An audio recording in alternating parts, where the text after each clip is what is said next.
Imagine buying your dream home. Not just any home, the home. The one you spent years picturing in your mind on long commutes, on sleepless nights, during every stressful moment when you told yourself it would all be worth it someday. The one that would finally mean you had made it, that you had built something real, something permanent, something yours. You saved for the down payment for 6 years. You skipped vacations. You drove the same beat-up car long past the point where pride could justify it. You ate lunch at your desk 5 days a week, brought coffee from home in a thermos, and said no to every expensive weekend trip your friends invited you on. Not because you didn't want to go, because every dollar had a destination, and the destination had an address.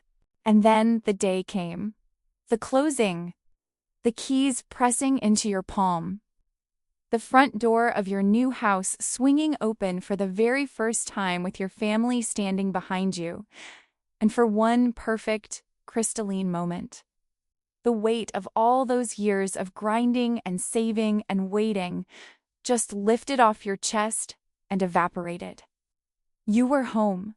You stood in the backyard and felt the quiet like a blanket settling over you. I built this out of nothing. Nobody can touch this. Now imagine that within 1 week of that moment, a woman you have never met, never seen, never spoken to in your life, shows up at your front door at 7:52 in the morning with a clipboard. A smile that has been engineered to be pleasant without being warm, and a pre-printed violation form that has already been filled out with 14 separate complaints filed against your household. 14 violations on day 6. Your welcome mat is the wrong color. Section 12 of the Community Handbook specifies that all entrance mats must be earth tones. Yours is burgundy. She has classified it as a non-compliant accent color. Your mailbox flag is at the wrong angle, not raised, not lowered, somewhere in between, which she has determined constitutes an ambiguous postal signal inconsistent with community standards. Your children left their bicycles in the driveway for 11 minutes past an HOA-approved bicycle curfew that does not appear anywhere in any document you were ever given. Your hanging flower basket, the one your wife spent 20 minutes choosing because she wanted something cheerful by the front door, violates Section 4. Subsection 7B of the Community Beautification Guidelines because the pot diameter exceeds the permitted maximum by approximately 2 inches. 2 inches. On a flower pot. Outside your own front door. And she filed all 14 of these complaints before she even knocked. Her name was Linda Marsh, HOA Compliance Officer, Board Vice President. She had lived in Cedarwood Hills for 6 years and served on the board for 4 of them. And in those 4 years, she had filed 312 official complaints against 22 different families in a community of 41 homes. 3 families had already sold their houses and moved away to escape her. A 4th had consulted a lawyer about a restraining order before deciding the legal cost wasn't worth it and listing their home instead. She had not been stopped, she had not been challenged, she had not lost once. She was not even close to finished. What followed over the next 3 years was a story so relentlessly infuriating, so stuffed with pettiness and power trips and breathtaking hypocrisy, that when a real estate attorney finally put 4 pages of very specific legal language in front of her and gave her 21 days to respond, she lasted less than 48 hours before she completely collapsed. This is the full story, every chapter, every fine, every neighbor she targeted, every rule she broke on her own property while enforcing them mercilessly on everyone else's. The HOA meeting that drew every single family on the street. The moment Marcus stood up and put a 47-page evidence document on the table in front of her. The attorney's call that reportedly lasted less than 12 minutes. And the one letter that ended everything. Stay with me, this is going to take a while. And every minute is worth it. Marcus and Denise Reyes had been searching for a home for almost 2 years when they found the house on Cedarwood Court. In those 2 years, they had toured more than 60 properties across 4 different neighborhoods. They had made 7 offers. 3 of those offers had fallen through, 1 to a higher bidder, 1 to a structural inspection that revealed a foundation problem the sellers refused to address, 1 because the neighborhood they had chosen began showing signs of rapid decline that their agent had been quietly optimistic about, and the market data had not been.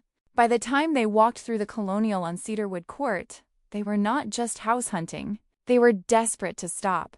Marcus was 38, an operations manager for a mid-sized logistics company, organized, methodical, the kind of man who kept records not because he expected to need them, but because not keeping them felt irresponsible. Denise was 36, a dental hygienist who worked 4 days a week and spent her 5th day managing everything at home with a competence that made it look easy.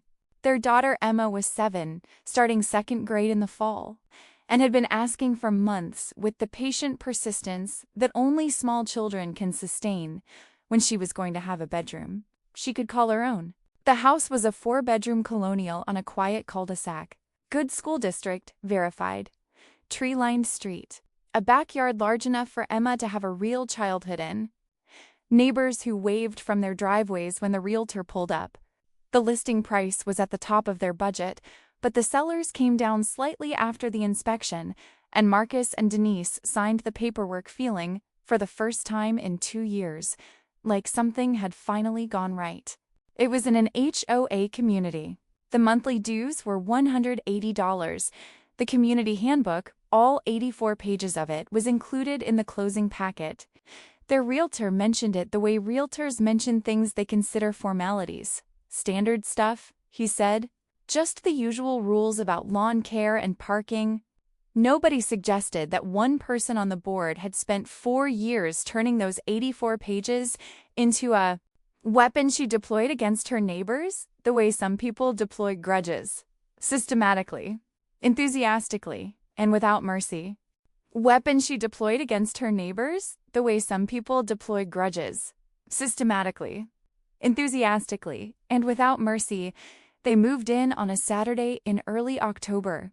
By the following Tuesday, they had been there 6 days. The living room was still a maze of cardboard boxes. Emma's room had the previous owner's pale yellow walls that she was quietly tolerating until the lavender paint her mother had promised materialized. The kitchen was mostly functional. The garage was a disaster. Normal, new home, chaos. Normal, beginning of a life. In a new place. Beautiful mess.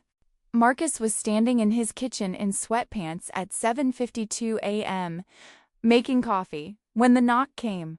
He answered the door, expecting maybe a neighbor coming by to introduce themselves. The kind of thing that still happens sometimes in neighborhoods with cul-de-sacs and trees. What he found instead was a woman in her mid-50s, dressed with a precision that felt deliberate rather than natural, holding a clipboard against her chest with both hands like it was a shield. Her smile was calibrated to be technically warm while communicating absolutely nothing warm. Marcus would describe it later as the smile of someone who has practiced looking friendly in a mirror. Linda Marge, HOA Compliance Officer and Board Vice President. She said each word of her title with a slight pause between them, the way you pause to make sure someone is absorbing information you consider important. She held out the clipboard. The form on it had been pre-printed on official HOA letterhead. The date was filled in. The address, his address, was filled in. In the violations section, there were 14 line items. Each one listed a handbook section reference. Each one had a check mark indicating it had been documented. The form had a signature line at the bottom, already signed. Linda Marsh, Compliance Officer. Marcus stood in his doorway, coffee going cold in his hand, looking at a document that had been prepared before she knocked. Before they had spoken. Before he had any idea she existed.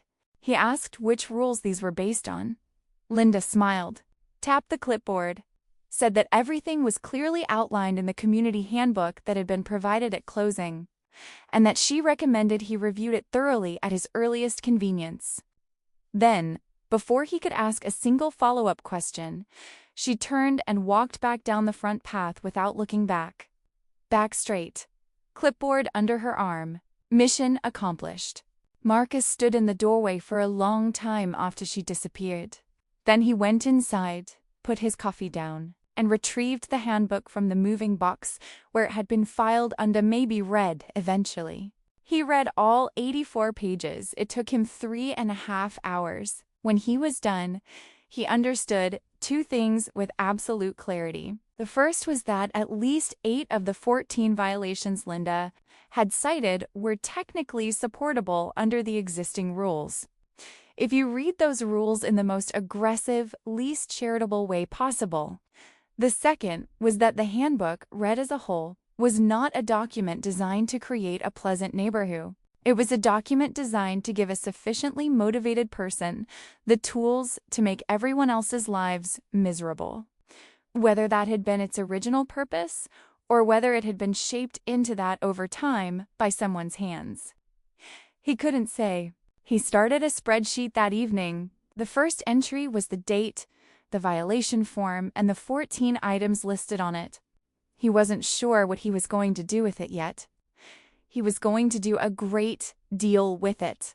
The first official fine arrived 26 days after move-in. The envelope had the Cedarwood Hills HOA logo in the upper left corner. Marcus had already learned to feel a small, cold dread when he saw that logo. Attached to the notice was a printed photograph, time-stamped 6:17 p.m. His hose, his house, his $75. He and Denise talked about it at dinner. They were new. They wanted to be good neighbors. They hadn't known about the hose rule. $75 was annoying, but not catastrophic. They would learn the rules. They would be careful. They paid it online through the HOA portal the next morning. 18 days later, $100. Recycling bin placed outside the designated waste receptacle zone. A painted yellow rectangle on their driveway that the previous owners had apparently been required to create at some point. Emma had bumped the bin while getting her bike out. It had shifted maybe 8 inches. Linda had photographed it from the sidewalk at 7:40 a.m. By 11 a.m., the fine notice was in the HOA system. They paid it again. And here is where the story takes a turn that anyone who has ever dealt with a bully, a manipulator, or someone intoxicated by a small amount of institutional power will recognize immediately. To Marcus and Denise, paying those fines was the reasonable, mature response to a situation they didn't fully understand yet. It was de-escalation. It was being responsible members of a community they were new to. It felt like the right thing. To Linda, it was something completely different. Payment was data. Payment meant she had correctly identified targets who would absorb costs rather than push back. Payment meant the mechanism worked. And a mechanism that works gets used more. Stantha fines that followed were extraordinary in their pettiness and their imagination. $50 for the porch light. Linda had stood on the sidewalk in front of their house after dark with a light meter, application on her smartphone, a tool she had apparently downloaded specifically for this purpose, and determined that their new LED bulb emitted a colored temperature of approximately 5,000 Kelvin, which exceeded the handbook's stated maximum of 3,000 Kelvin by 2,000 degrees. For context, 3,000 K is the warm yellowish light of an incandescent bulb. 5,000 is bright white, daylight balanced light. The difference is visible. The rule is real. The idea that someone spent their evening ding outside a neighbor's house with a phone app. Measuring light color is the kind of detail that sounds like it's been invented for comedic effect until you read the fine notice. $150 for parking. Marcus had come home tired on a Wednesday night, pulled into the driveway at an angle, intended to straighten out in the morning, and forgotten. Linda photographed it at 6 a.m. Thursday. The fine notice described the vehicle as parked at an oblique angle inconsistent with standard perpendicular residential parking alignment, and determined it to be, in Linda's written language, aesthetically disruptive to neighborhood harmony. Marcus read those words aloud to Denise, and they both stared at each other for a moment in a kind of stunned silence. Not angry yet, still mostly in disbelief. $80 for the lemonade stand. Emma had set up a card table on the sidewalk in front of their house on a warm Saturday in November, selling lemonade for 50 cents a cup to the handful of people who walked or drove past. She made $11 over about 3 hours and felt, by her own account, like the most successful business person who had ever lived.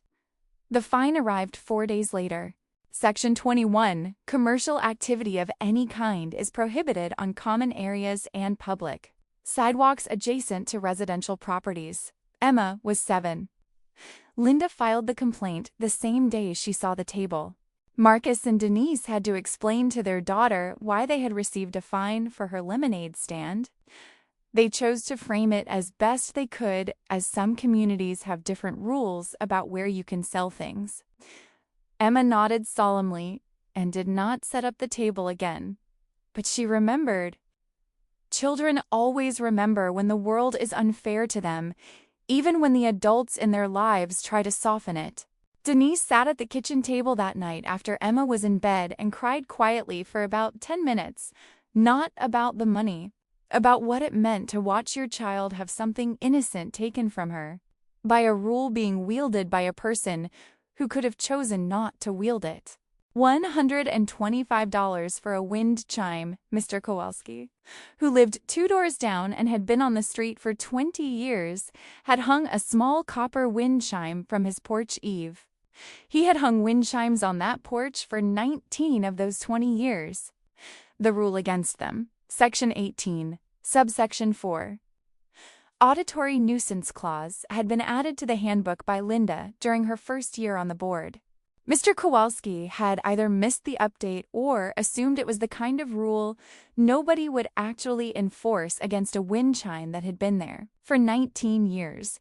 He assumed wrong. He took the wind chime down the day he got the fine. He had lived in that house for 20 years. He had raised his kids there. He had buried his wife from that house 11 years ago. He took down the wind chime she had picked out at a craft fair in 2003 because a woman he had never liked had given him a piece of paper that said he had to. Marcus watched him do it from across the street and felt something harden in his chest that he hadn't felt before. He added it to the spreadsheet. The Garcias, Roberto and Elena, 74 years old, 11 years in the neighborhood. Elena's tamales at Christmas on every porch. Roberto's award-winning garden. The granddaughter Marisol's chalk drawing bright colors, flowers, a sun, and the words "Get well, soon abuelo," scrubbed away by an exhausted 74-year-old woman on her hands and knees in the rain while her husband was in the hospital recovering from a cardiac procedure. $125 fine for temporary visual pollution. Filed the same day Linda saw it, before Roberto was even home from the hospital. The Patels fined for a basketball hoop in the driveway that was visible from the street in violation of a recreational equipment visibility clause. They had 2 sons, ages 10 and 13. They moved the hoop to the backyard. Linda cited them again because the pole anchor violated a separate rule about ground fixtures requiring board approval. The Nugents fined for parking a guest's car on the street overnight. The Hendersons fined for a decorative wreath that exceeded the approved door decoration dimensions by 3 inches in diameter. The Castellanos fined $200 per day for 3 days because their holiday lights were still up on January 5th, the day after the handbook's mandated December 31st removal deadline. By the end of year 1, the collective fines paid by residents of Cedarwood Hills had crossed $14,000. $14,000 extracted from families living in their own homes. For violations of rules many of them hadn't known existed, enforced by a single person who had given herself the authority to do so and had chosen to exercise that authority constantly, systematically, and without anything resembling mercy or judgment. And every dollar of it went into the HOA operating fund, which Linda controlled. Gerald Hawk announced his resignation as HOA board president in early spring of year 2. He cited personal reasons. His wife told Alina Garcia, in one of those sidewalk conversations that carry more honesty than most formal communications, that Gerald had developed a persistent, low-grade anxiety over the past 2 years, that he had trouble sleeping, that he chewed his thumbnail down to nothing during board meetings, and that he had told her privately that serving on the board with Linda was like being assigned to manage a natural disaster that had been given a clipboard and parliamentary procedure. Linda announced her candidacy for president the same afternoon Gerald sent his resignation email to the board. The timing was not a coincidence. It had the quality of a move that had been planned well in advance and deployed the moment the opening appeared. Her stated platform was maintaining community standards and ensuring the continued excellence of Cedarwood Hills in practice. Her campaign consisted of visiting every home on the street, clipboard in hand, and making it very clear, through tone, word choice, and the specific way she paused before continuing, that she intended to win and that the experience of living in Cedarwood Hills under a president who was not her was something she could make very uncomfortable for anyone who stood in her way. Derek Yuen, a 34-year-old software engineer who had lived in the neighborhood for 2 years and had been quietly outraged by the fines culture for most of that time, announced that he would run against her. He posted a note in the neighborhood app suggesting that the community deserved a less adversarial approach to HOA governance, and that he was willing to step up if others supported him. 48 hours later, Derek received a fine notice for a decorative flag his wife Angela had hung on their front porch, a small banner with autumn leaves that she had hung the week before. Section 16. All exterior decorative elements require board pre-approval. Fine, $75. Filed by Linda Marsh, compliance officer, 10:14 a.m., 2 days and 3 hours after Derek posted his candidacy announcement. The message was not subtle. Derek withdrew his candidacy within a week. He and Angela had a long conversation about whether to pursue the matter legally. In the end, they decided that cost and energy weren't worth it for a $75 fine and what would likely be a years-long battle. They paid. They stayed silent. But they did not forget. Linda won the election, 11 votes to 9, the closest in the HOA's 12-year history, and the margin is worth pausing on. 9 families voted against her, even knowing what she was capable of, even understanding that voting against Linda Marsh had consequences. 9 households looked at the evidence of 4 years of fines and harassment and said no. But 11 either supported her genuinely, feared the alternative, or simply didn't vote. 11 was enough. She became president of the Cedarwood Hills HOA, and she wasted no time. Within her first 60 days, Linda convened 3 board meetings, the minimum quorum for which consisted of herself, her secretary Carol, who had never voted against her in 4 years of service, and a newly appointed 3rd member named Frank Dobbins, who had moved into the neighborhood 4 months prior and had agreed to join the board. Because Linda had asked him, and he hadn't yet understood what agreeing to things Linda asked you to do actually meant. All 3 meetings were held on weekday mornings without advance notice to residents, which was technically permissible under the existing bylaws if framed as administrative sessions rather than regular meetings. At those 3 meetings, Linda introduced and passed 23 new rules. Rule 1 through 6 covered landscaping. All new plantings, flowers, shrubs, ground cover, even potted plants visible from the street, now required a written pre-approval application submitted at least 14 days in advance, including a species list, color description, and a 2-scale placement diagram. Applications could be denied without explanation. There was no appeal process. Rule 7 covered holiday decorations with a precision that suggested deep, sustained thought had gone into it. Decorations could not be displayed more than 45 days before the associated holiday, They had to be removed within 5 days after the holiday. Any violation was subject to a $200 fine per day per decoration. The Castellano family, doing the math, realized that if they had left their Christmas lights up for the 3 days they had the previous year, and Linda chose to count each strand as a separate decoration, they could theoretically have been fined $4,000. Rule 8 established a noise ordinance that prohibited any audible mechanized lawn or garden equipment, lawnmowers, leaf blowers, trimmers, edgers, before 10 a.m. or after 5 p.m. on any day including weekends. This is not an unreasonable rule in concept. The implementation detail that made it remarkable was the enforcement provision. Linda could fine any violation $150 per incident, and an incident was defined as each separate use, not each day.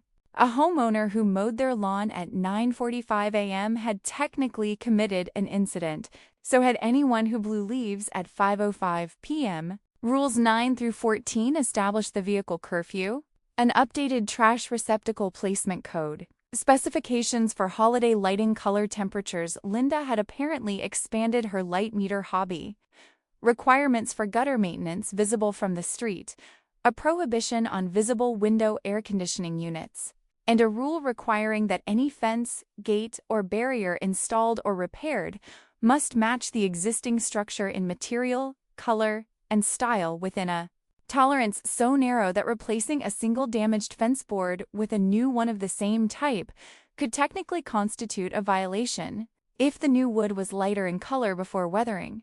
But the rule that mattered most was the enforcement revision. Previously, fines above $100 required a full board vote. Under Linda's new structure, the compliance officer, which was still Linda, simultaneously could issue fines of up to $250 per violation per day without a board vote, as long as violations were documented with photographic evidence.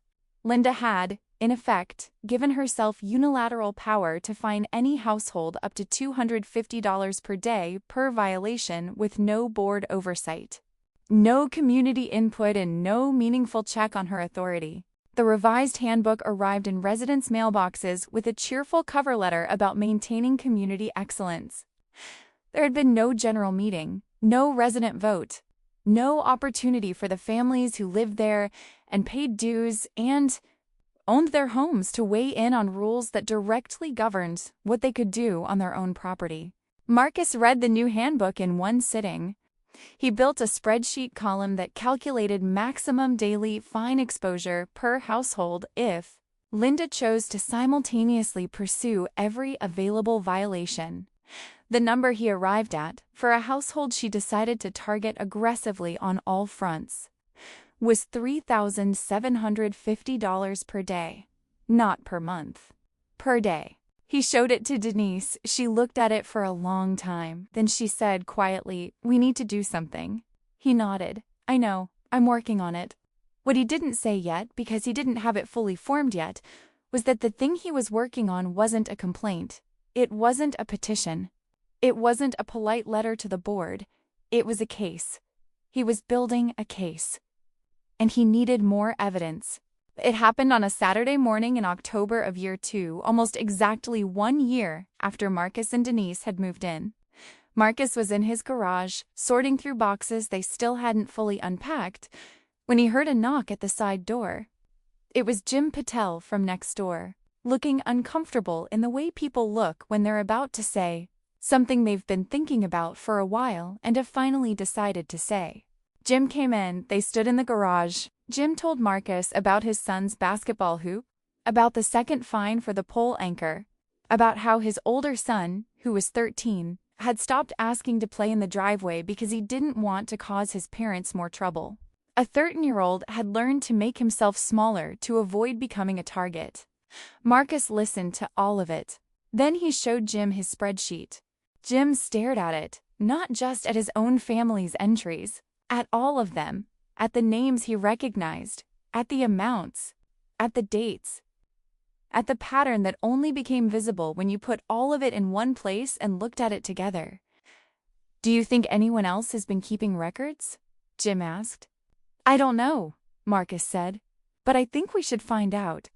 That afternoon, Marcus and Jim knocked on every door on the street, not to complain, not to vent, to ask a specific, practical question. Had you been keeping any documentation of your interactions with the HOA? Some people had nothing. Some had saved the fine notices, but nothing else. But several families had been documenting things independently. The way people document things when they have a quiet, persistent sense that what is happening to them is wrong, and that someday it might matter. The Garcias had a folder. Elena had kept every letter, every fine notice, every written communication from the HOA going back to Linda's first year on the board. Roberto had dated notes in a small spiral notebook. Mr. Kowalski had a shoebox. The Nugents had photographs. Stephen Nugent was a hobbyist photographer and had been documenting violations on his own property with timestamps as a matter of habit. He had also, almost by accident, documented several occasions when Linda's car had been parked in front of their house during what appeared to be surveillance walks early morning, late evening, sometimes both. The Hendersons had saved every email. The Castellanos had the fine notices from the Christmas light incident, with the calculation of what they would have owed if Linda had chosen to pursue it aggressively. The Wrights had something nobody else had. They had attended every single board meeting for the past 18 months and taken detailed notes. By the end of that Saturday, Marcus had the beginnings of a community-wide documentation project. Every board meeting note, every email, index that linked each incident to the specific handbook provision Linda had cited. It was, in its quiet, methodical way, the most organized act of collective resistance that any of them had ever participated in. And then came the moment that changed everything. It was Mr. Kowalski who did it, which surprised everyone, including Mr. Kowalski. He was not a confrontational man. He was 68 years old, a retired civil engineer, quiet and precise and not given to impulsive actions. But he had lived on that street for 20 years. He had taken down the wind chime his late wife had picked out at a craft fair. And something about that, about the simple, specific wrongness of that single thing, had been sitting in his chest like a stone for months. One evening, he walked to the end of his driveway with his phone and took a photograph of Linda's house. Then he took another one, and another. He sent them to Marcus that night with a short message. "I think you should look at these." Marcus looked at them. Then he looked again. Then he opened the community handbook and started cross-referencing. Linda's fence was 5 feet 2 inches tall. The handbook maximum for residential fencing visible from the street was 5 feet. Violation. Linda's gutters were a dark charcoal gray. The handbook's approved exterior accent colors included 4 shades of tan and beige and 2 shades of white. Charcoal gray was not on the list. Violation. Linda had a storage shed in her backyard, visible from the alley that ran behind the properties. She had never submitted an architectural change request for it. Marcus knew this because he had obtained, through a public records request, to the county HOA filing database, which had taken him 3 weeks, but which he had done anyway, a complete history of all architectural requests submitted to the Cedarwood Hills HOA. Linda's name appeared exactly once. For a mailbox replacement 6 years ago. No shed request. Violation. Linda had a propane tank mounted to the exterior of her house, adjacent to her back patio, visible from the alley. Section 22 of the handbook required that all fuel storage. And Linda was operating a home-based business, a small candle and gift basket company, sold primarily through an online storefront that Marcus found after approximately 15 minutes of searching. The business address on the website was Linda's home address on Cedarwood Court, Section 24 of the handbook. Properties in Cedarwood Hills are designated for residential use only. Commercial activity, including the operation of home-based businesses requiring inventory storage or customer traffic, is expressly prohibited. Violation. 5 violations. on the property of the woman who had issued over 300 complaints against her neighbors in 4 years. Marcus went back through the photographs more carefully.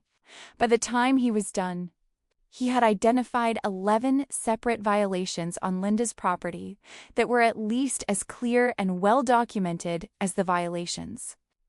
She had been fining others for 11 violations on the compliance officer's property, the woman who had fined an elderly couple for their granddaughter's get-well chalk drawing, the woman who had fined a 7-year-old's lemonade stand, the woman who had made a 68-year-old widower take down his dead wife's wind chime. She had been breaking over a dozen of her own rules the entire time. Marcus sat at his kitchen table for a long time after making this discovery. He felt something he had not expected to feel. Not triumph, not even anger, exactly. Something quieter and colder than anger. He felt the solid, certain weight of inevitability. The story had been heading somewhere all along. Now he could see where. He added Linda's violations to the spreadsheet. He color-coded them differently, red, so they would stand out. He shared the updated document with the neighborhood group. The responses came in within minutes. Mr. Kowalski sent a single word. Finally. Quarterly HOA general meetings in Cedarwood Hills were held in the community room of a small recreation building near the neighborhood entrance. The room had folding chairs for about 25 people. Normal attendance was between 4 and 8 residents, the same small group who showed up every time while everyone else stayed home and hoped the people who showed up would keep things manageable. The meeting in November of year 2 was different. Marcus had spent 2 weeks preparing. He had printed the 47-page evidence document, violations by household, violations on Linda's property, total fines collected, comparison charts, photographs, timestamps, cross-references, and had it spiral-bound at a copy shop. He had made 12 copies. He had also asked every family in the neighborhood to attend, and had explained carefully that they didn't have to say anything. If they didn't want to, just being there was enough. Just showing up was a statement. Every single household showed up. All 41 families. The community room held 25 people in folding chairs. By the time the meeting was scheduled to begin, there were 41 families represented, which meant approximately 80 to 90 people. People stood along the walls. People sat on the floor near the back. Several families brought their own folding chairs from home. Mr. Kowalski brought a lawn chair and set it up in the corner with the deliberate calm of a man who had decided he was going to be comfortable. While whatever happened next happened. Linda arrived to find the room full in a way it had never been full before. Whatever she felt when she walked in, surprise, alarm, calculation, she did not show it. She sat up at the table at the front with Carol and Frank, opened her binder, and called the meeting to order with the same brisk efficiency she brought to everything. She moved through the standard agenda items, budget update, maintenance schedule, upcoming community notices, while the packed room sat in near total silence. Not hostile silence, waiting silence. The kind of quiet that accumulates pressure the longer it lasts. Then came the open comment period. The first person to stand was Elena Garcia. She was 74 years old, barely 5 feet tall, and she spoke with the quiet, steady composure of someone who had decided exactly what she was going to say and was not going to be rushed through it. She told the board about the chalk drawing. She described what it said and what it was for and why her granddaughter had drawn it.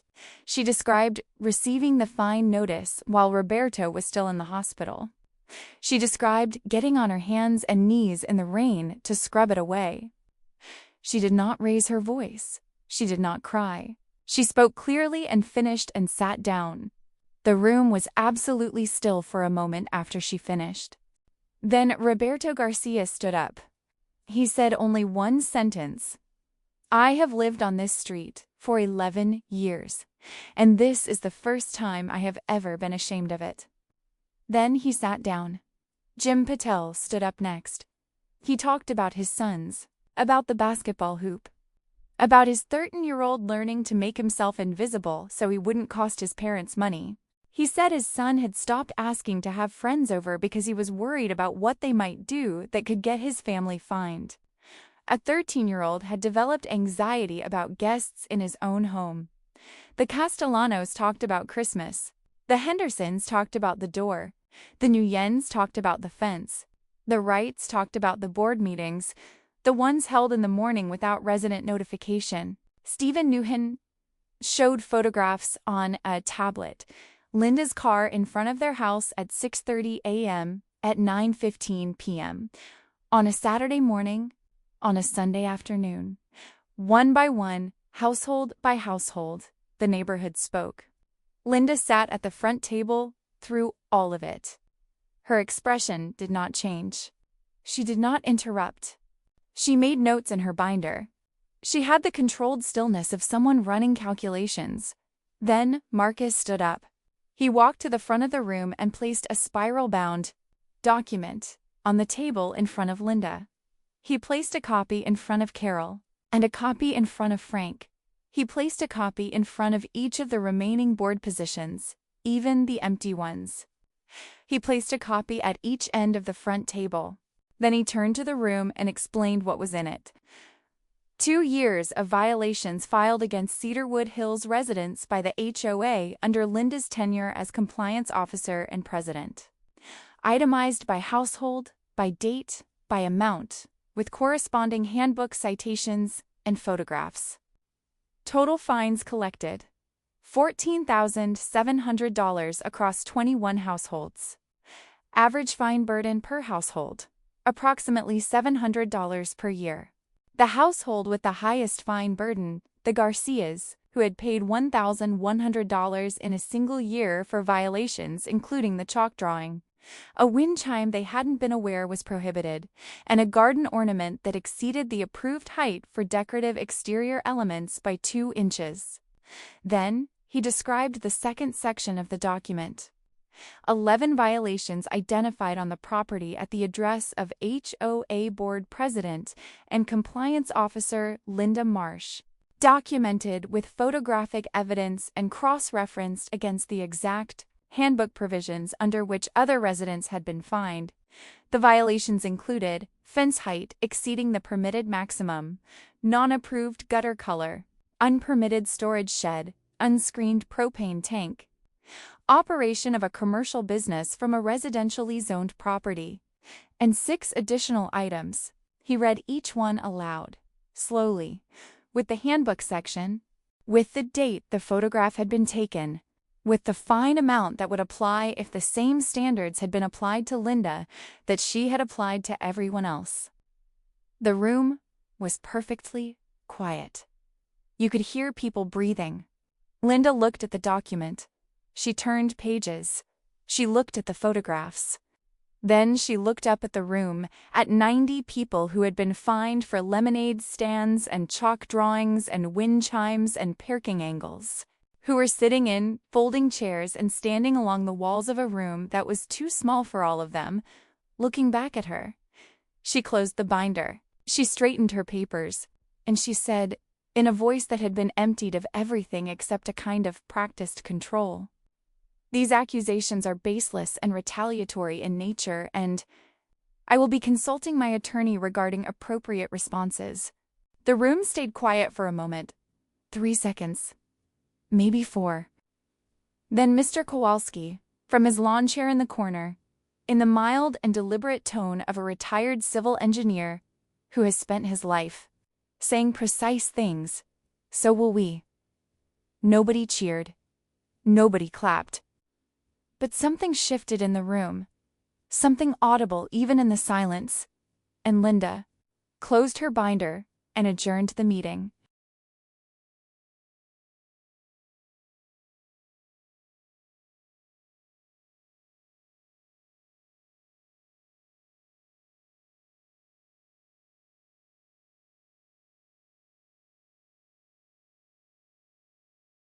The question on the table was simple: what now?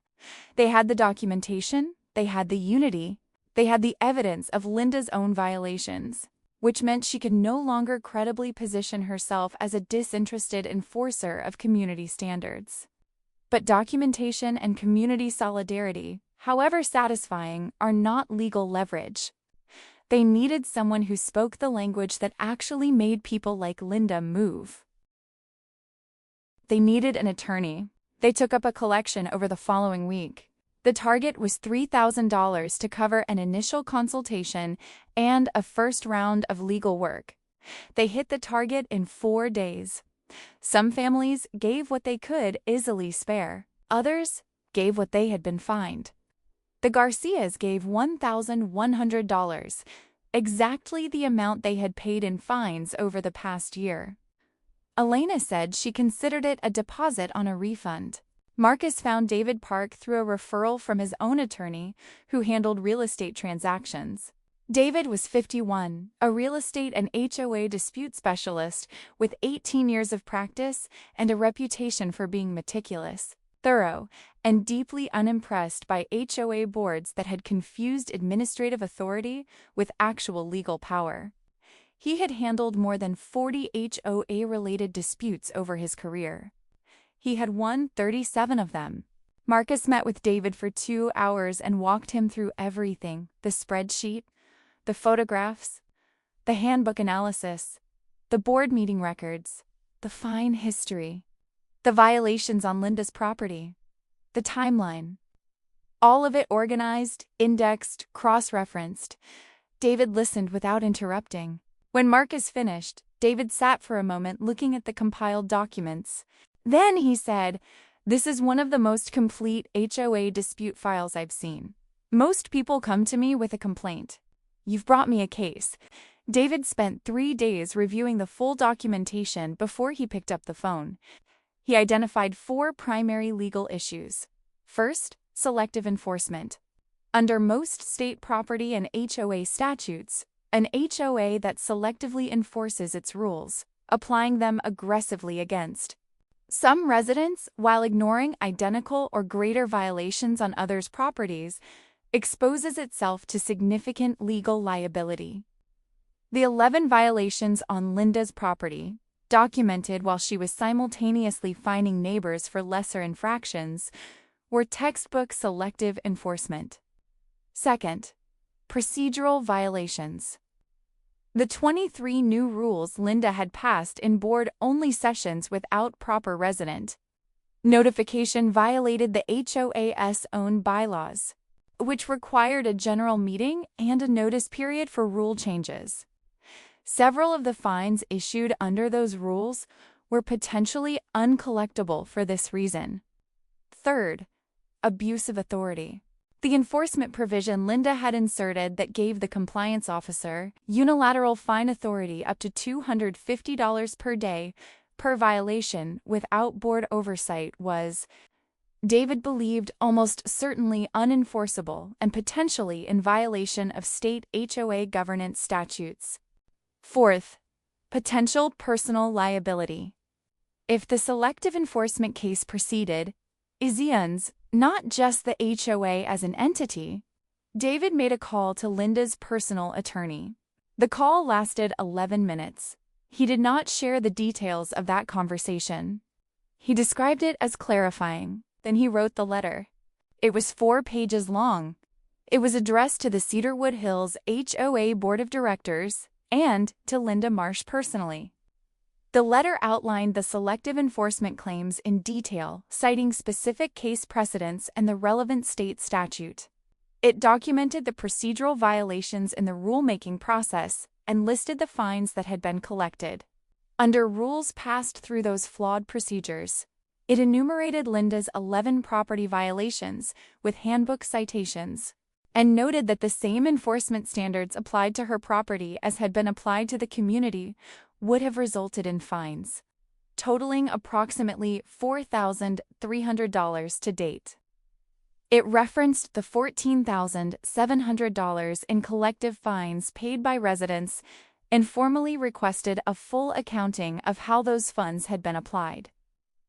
It demanded 3 things: the immediate resignation of Linda Marsh from all board positions including both the presidency and the compliance officer role, a full refund of all fines collected under her tenure as an officer of the board, and a structural reform of the HOA enforcement process, including a requirement for 2/3 board majority to issue any fine, a mandatory 30-day cure period before fines could be imposed, the creation of an independent resident appeals committee, and the elimination of the single officer unilateral fine authority provision. The letter stated clearly that if these demands were not met in full within 21 days of receipt, the residents of Cedarwood Hills would proceed with a class action lawsuit against the HLA and against Linda Marsh personally, seeking recovery of all fines paid, punitive damages under the Selective Enforcement Statute, and attorney's fees. David sent it certified mail on a Thursday afternoon. Linda signed the delivery confirmation at 9:47 a.m. on Friday. She resigned at 8:23 a.m. on Saturday, not at the 21-day deadline, not after consulting extensively with her attorney, though she certainly did consult her attorney. She resigned 22 hours and 36 minutes after signing for the letter. She sent the resignation by email to the board. The email was 4 sentences long. She cited personal and professional obligations requiring her to step down from her community roles. She wished Cedarwood Hills continued success. She thanked the community for the opportunity to serve. She did not address the letter.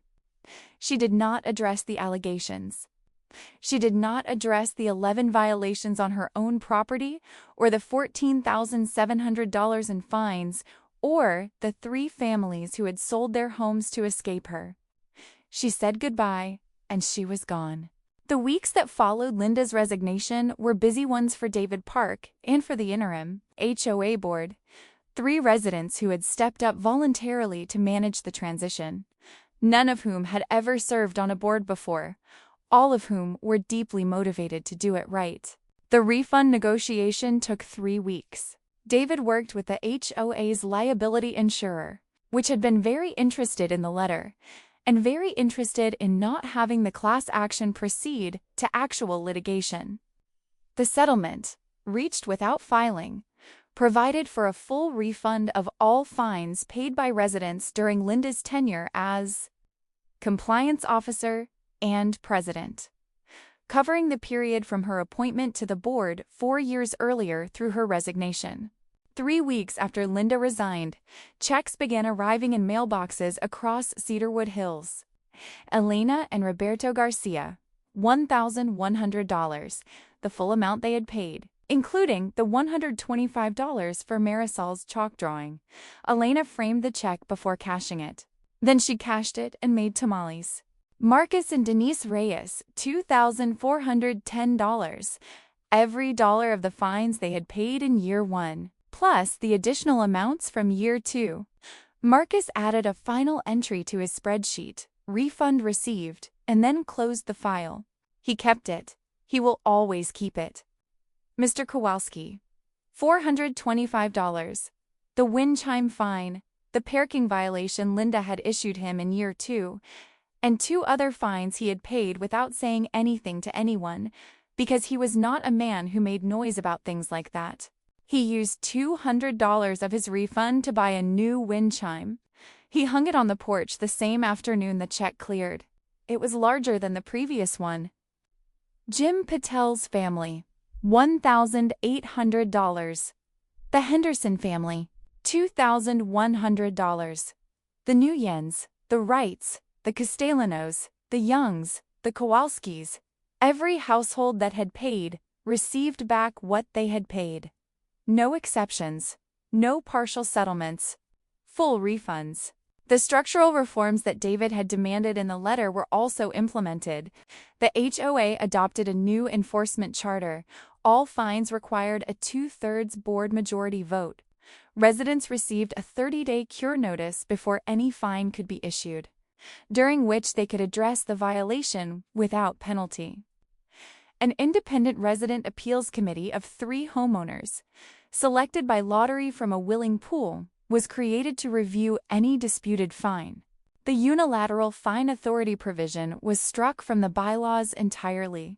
The new board also published a simplified, plain-language version of the Community Handbook, a 12-page summary that covered the actual essential rules without the accumulated weaponized provisions that Linda had layered in over 4 years.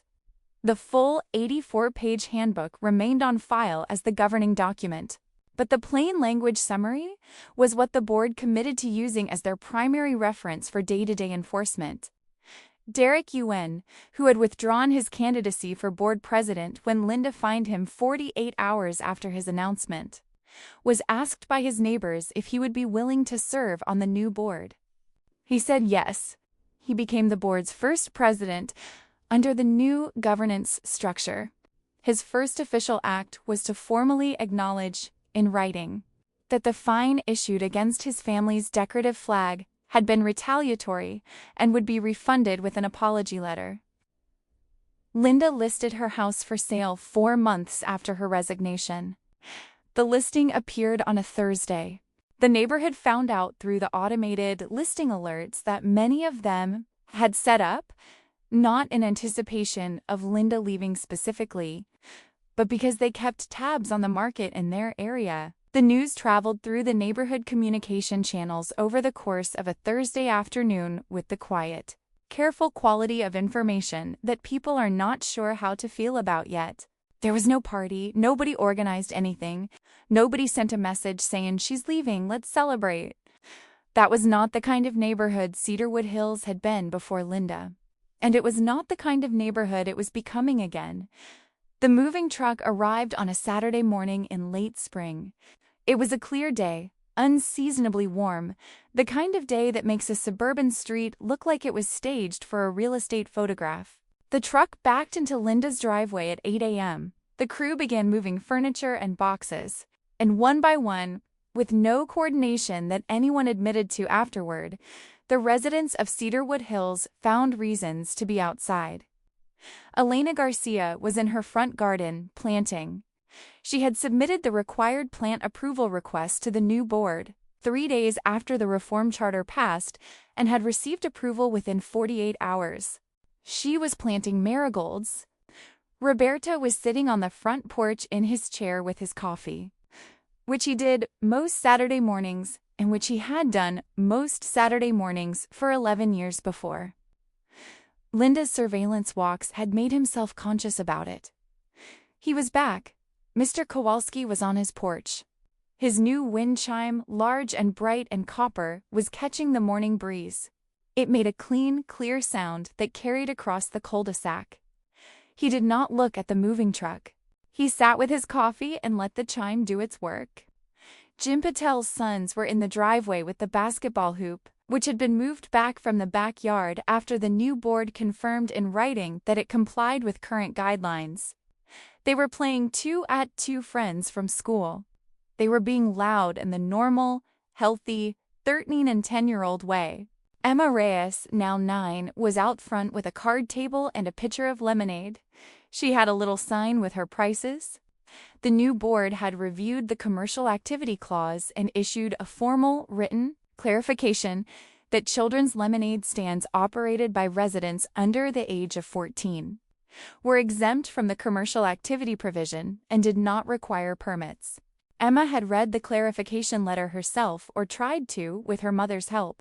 She understood the important part. She was allowed. Marcus and Denise were on their porch. Marcus was drinking coffee. Denise had the paper. Their welcome mat, which was still burgundy, was still on the step. They had received written confirmation from the new board that the color restriction had been removed from the revised guidelines. The Hendersons had their new front door, finally installed 6 weeks after Linda resigned, when the compliance officer position remained empty and the architectural request sat unreviewed, and Jim from the interim board said, "Just go ahead and put the door in. It's a fine door." It looked exactly right. The moving truck finished at around noon. Linda made one last trip from the front door to the truck with a box, looked at her key, set it under the doormat, and walked to her car. She did not look at the street. She got in. She drove away. Nobody waved. Nobody said anything. But there was a moment, a specific, undeniable, shared moment, as her car turned out of the cul-de-sac and disappeared. A moment where everyone who was outside paused what they were doing and looked at the spot where her car had been. And in that pause, something passed between all of them that didn't need words. It had the quality of a shared breath. The kind you take after something is finally over. Elena knelt back down to her marigolds. Mr. Kowalski's wind chime caught a gust. Jim's sons went back to basketball. Emma refilled a cup of lemonade for a neighbor kid who had ridden up on a bike.